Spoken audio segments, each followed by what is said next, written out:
ही मशाल म्हणजे आमच्या नारी शक्तीचे प्रतीक. कारण आयचो जो सुवाळो आसा तो सुवाळो मेहनतीचो, सुवाळो जैताचो, सुवाळो आदी शक्तीचो, सुवाळो नारी शक्तीचो. आणि ही मशाल जी आसा ती ताचेच प्रतीक जावन आसा.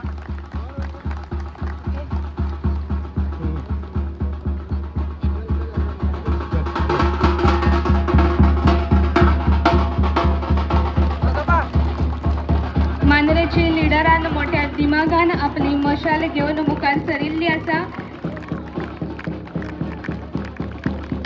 मुखार आगारवाडा मोर्चे ही मशाल जेन्ना एका हातांतल्यान दुसऱ्या हातान वता तेन्ना फकत ज्योत न्हय तर धैर्य, आत्मविश्वास आणि जैताची उमेद एकामेकांच्या हातीन पावता.